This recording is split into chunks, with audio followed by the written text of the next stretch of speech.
네, 이코노미 클럽 시간입니다. 그렇다면 이 시간에 저희가 또 연금에 대한 레슨 함께 준비했습니다. 노후 계좌를 꽉 채워줄 연금 레슨 잘 들어보시길 바라겠습니다.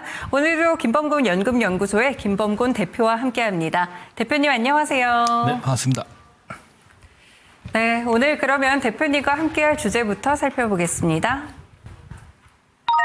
네, 오늘 주제는 TDF입니다. 연금계좌, TDF, ETF 성적표를 함께 알아보겠습니다. 네, 먼저 이제 본론에 들어가기 전에 TDF가 무엇인지 모르시는 분들도 많으실 것 같은데요. 개념부터 알려주세요. 네, 일단 TDF는 타겟 데이트 펀드라는 약자고요. 왜냐하면 쉽게 생각하면 뭐 자산 배분형 펀드라는 이름을 많이 사용하기도 하는데요.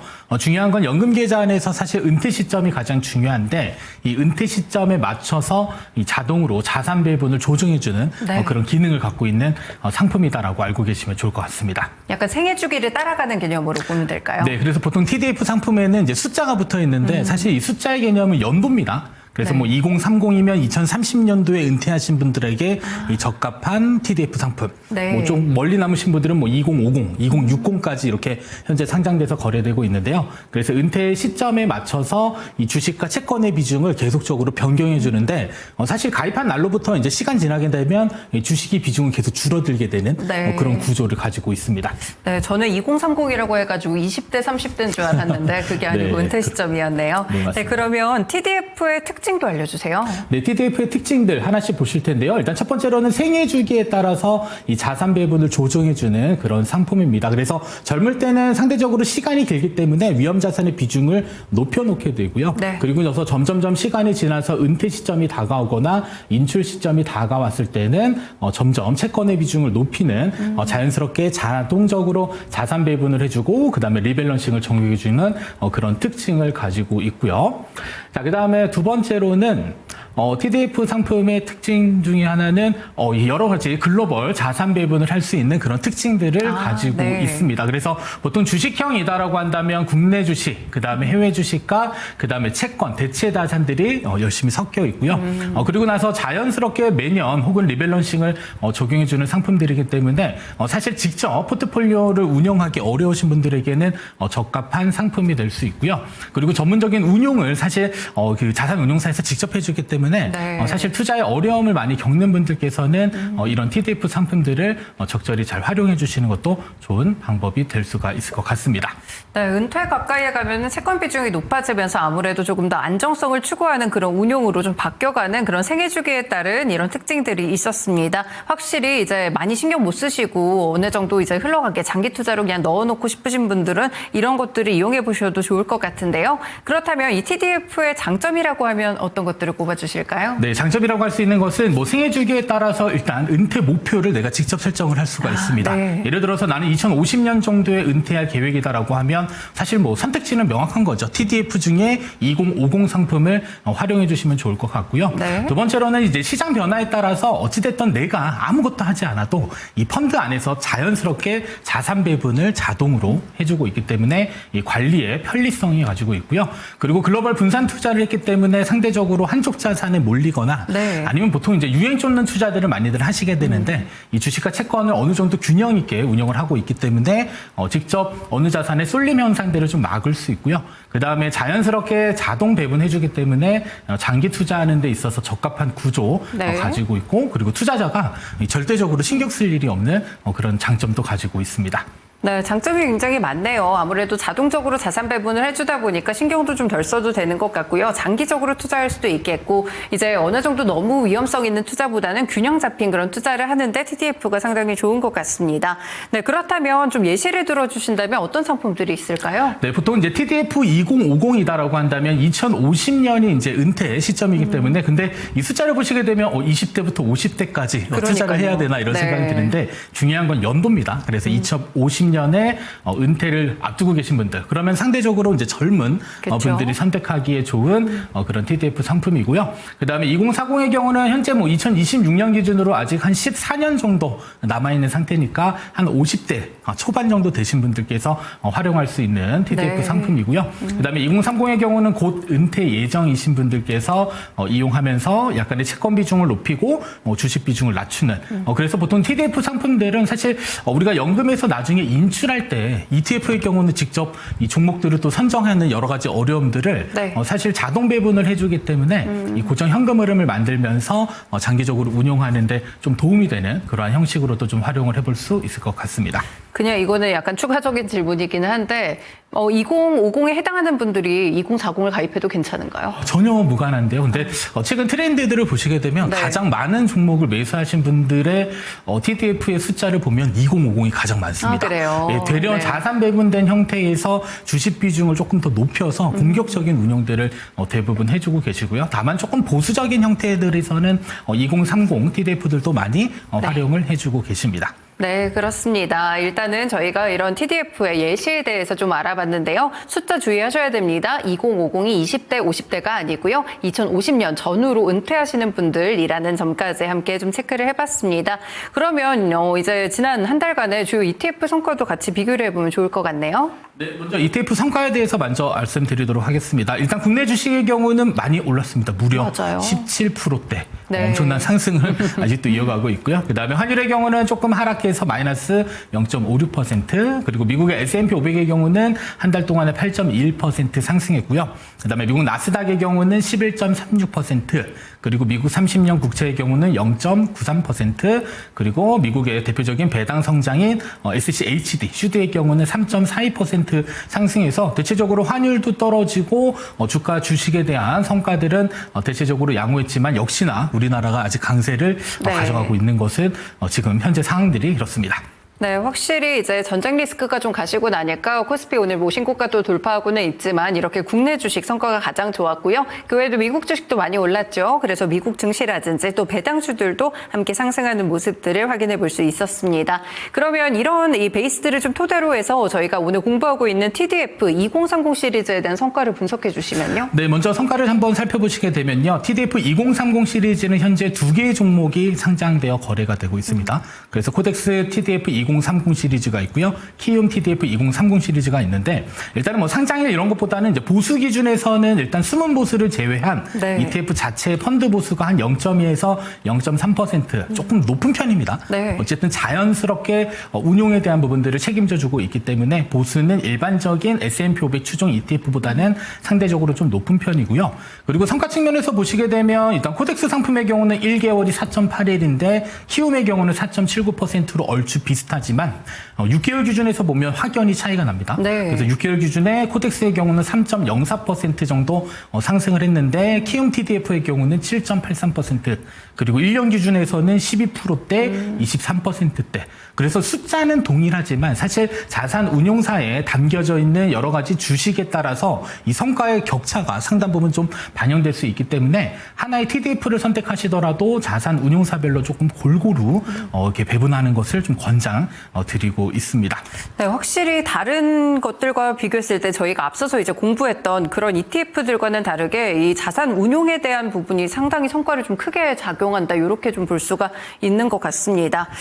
그러면 2040 시리즈에 대한 성과는요? 네, 2040 시리즈는 현재 4개의 종목이 상장되어 거래되고 있습니다. 코덱스 TDF 2040의 경우는 일단 1개월 기준에서는 5.88% 수익이 났고요. 키움 TDF의 경우는 6.2%, 그다음에 라이즈 TDF의 경우는 7.08%로 2040 시리즈 중에는 1등을 차지했고요. 네. 그다음에 타이거 시리즈의 경우는 2040이 아니라 2045입니다. 조금 위험 자산의 비중이 높고 네. 1개월 기준의 성과는 5.17%입니다. 그리고 또 비교해 볼 만한 게 1년 기준의 성과들인데요. 확연히 차이가 또 납니다.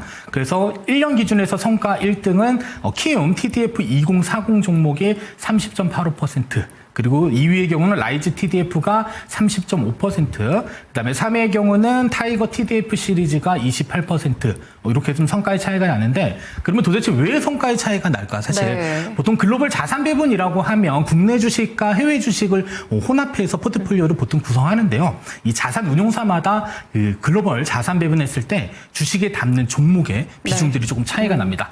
그래서 보통 뭐 국내를 포함하고 있는 TDF 상품들도 있고요. 국내가 완전히 부분이 배제되어져 있는 상품도 있다 보니까 사실 현재 기준에서는 국내 증시가 좀 따뜻하기 때문에 어떻게 보면 국내 네. 증시가 포함되어져 있는 이러한 TDF 상품들의 성과가 상대적으로 더 높다라는 것도 참고해 주시면 좋을 것 같습니다. 일단 지금까지는 키움증권사 발행한 TDF가 이제 1년 수익률이 가장 높았었는데 2050은 저도 관심이 있거든요. 봐주세요, 성과. 네, 알겠습니다. 2050의 경우는 3개의 종목이 있습니다. 코덱스 상품의 경우는 1개월 기준에 9.05%. 네. 그다음에 키움의 경우는 1개월 기준은 6.44%고요.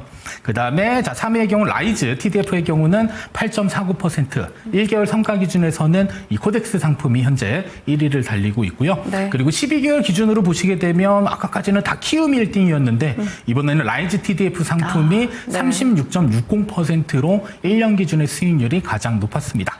그리고 키움 상품이 33%, 네. 그다음에 3위 상품이 코덱스 상품이 29%. 그래서 위험 자산의 비중이 결국 숫자에 따라서 높아지기 때문에 2030과 2050을 한번 비교해 보시면 2050의 수익률이 현저히 높습니다. 네. 다만 수익률이 높았을 때 반대급부를 한번 생각해 보시면 수익이 안 좋을 때, 시장이 좋지 않을 때는 손실폭이 훨씬 더 커질 수 있음도 꼭 참고해 주셔야 되겠습니다. 네, 그러면 보니까 2060 시리즈도 있네요. 아무래도 이제 2060년 정도에 은퇴하시는 분들이 위한 거면 좀 더 공격적인 포지션이 들어갈 것 같은데 성과가 어떨까요? 네, 성과를 보시게 되면 이제 3개의 종목이 있고요. 그리고 이제 세 번째 에이스 TDF 장기 자산 배분 액티브는 숫자가 없어서 제가 한번 들어가 봤더니 2080 정도가 되더라고요. 예, 아마 거의 이제 주식형 ETF가 아닐까라고 생각을 해볼 수는 있는데 그렇더라도 TDF는 이 자산 배분 성격을 가지고 있는 상품이다라는 점은 참고해 주시면 좋겠고요. TDF 코덱스 상품의 경우는 1개월 기준에 8.27%. 그 다음에 플러스 2060의 경우는 7.55%, 에이스 TDF의 경우는 5.26%로 성과면에서는 코덱스 TDF 2060이 가장 높았고요. 그 다음에 6개월 기준에서는 에이스 TDF가 상대적으로 주식 비중이 높을 거기 때문에 1위를 차지하고 있고 1년 기준에서도 자산 배분형인데도 불구하고 에이스 TDF 장기 자산 배분 액티브의 경우는 41.78%로 가장 높은 성과를 나타내고 있습니다. 네, 이렇게 저희가 TDF별로 상품별로 수익률이 어떤지 일단 체크를 해드렸습니다. 확실히 은퇴 시점이 뒤로 가면 뒤로 갈수록 좀 더 공격적이고 요즘은 장이 좋다 보니까 수익률이 좀 잘 나오고 있다는 지점까지 살펴볼 수 있었는데요.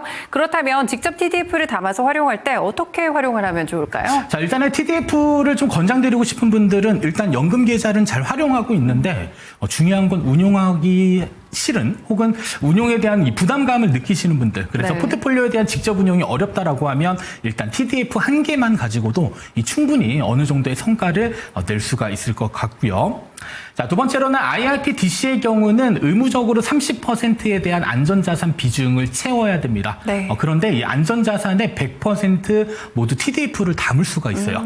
그래서 위험자산의 보통 70% 정도 운용을 하시고 나머지 30%도 TDF 상품을 담게 되면요. 네. 이때는 위험자산의 비중이 무려 85%까지 높여서 그래서 다소 좀 퇴직연금 중에 좀 공격적인 운용을 희망하시는 분들께서는 이 30%에 해당되는 안전자산 비중을 TDF로 채우는 경우도 있습니다. 그래서 나는 좀 다소 공격적인 운용이 필요하다. 이때는 안전자산 30%를 TDF로 100% 채워서 운용을 해주셔도 좋을 것 같습니다. 네. 자, 세 번째로는 연금 투자의 입문. 사실 ETF 누구나 할 것 같지만 실제로 사람들 만나보게 되면 ETF의 개념도 아직 모르는 많은 분들이 있습니다. 네. 그래서 이 TDF 상품은 어찌됐든 여러분들의 은퇴 목표에 맞춰서 자산 배분 비중을 만들어주니까요. 적립하는 형태의 내가 직접 자산 배분이 어렵다 판단되시는 분들께서는 우선 TDF 상품을 통해서 일단 자산 배분에 대한 경험을 해주시는 걸 권장드리고요. 그 다음에 이후에 조금 투자가 익숙해지시면 직접 주식과 채권을 혼합하는 형태의 포트폴리오도 한번 직접 만들어서 운용을 해보시길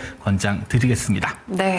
자, 네 번째로는 장기연금. 결국 연금 계좌의 경우는 장기적으로 우리가 운용은 해야 되는데요. 사실 이 시장의 등락에 따라서 심리적인 영향을 좀 많이 받습니다. 그렇죠. 그래서 그러한 심리적인 영향들을 피하고 장기적으로 그냥 꾸준히 매수해서 적정선에 어느 정도의 이익을 가져가길 원하시는 분들께서는 그냥 별 생각 없이 TDF의 상품들을 잘 선택하셔서 꾸준히 장기 적립하시게 되면 여러분들의 은퇴 시점에 알아서 위험자산과 안전자산의 비중을 조정해주는 그런 기능을 통해서 어느 정도 노후 자산을 확보하는 데 도움이 될 수 있을 것 같습니다.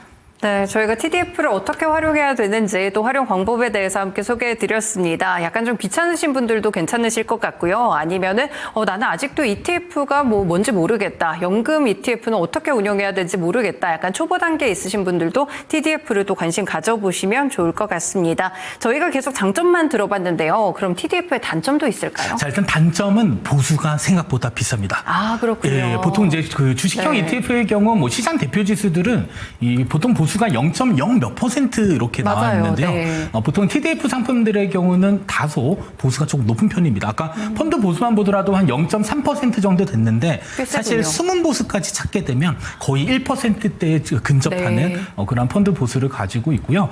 자, 두 번째로는 주식과 채권이 혼합되어져 있는 상품들은 사실상 주가가 좋을 때는 사실 이익을 취하는데 조금 제한적입니다. 네. 그리고 주식의 일부를 매도할 수도 없고 채권의 일부를 매도해서 위험 자산을 살 수 있는 구조가 만들어져 있지 않기 때문에 그쵸. 사실 혼합형 형태보다는 여러분들이 직접 주식과 채권을 편입해서 적절한 사이에 리밸런싱을 해줄 수 있으면 정말 좋은데 사실 그런 부분들이 좀 많이 어렵기 때문에 많은 분들이 TDF 상품을 활용하고 있지 않을까 생각을 해볼 수 있을 것 같습니다. 네, 긍정적인 면들도 있겠지만 확실히 보수 자체가 좀 세다는 점도 보셔야 될 것 같아요. 어느 정도 이제 자산을 밸런스를 맞춰서 운영을 해주다 보니까 그런 것 같고요. 여기 또 주가가 좀 좋을 때는 제한적인 수익을 가져가고 이제 내 마음에 따라서 매수 매도가 좀 어렵다는 점까지도 참고는 해보셔야 될 것 같습니다. 그럼 마지막으로 TDF 종목들 고를 때 주의사항 알려주세요. 자, 우리가 이제 앞서서 이제 성과들을 쭉 한번 살펴봤었는데요. 사실 동일한 숫자지만 수익률의 편차가 상당히 큽니다.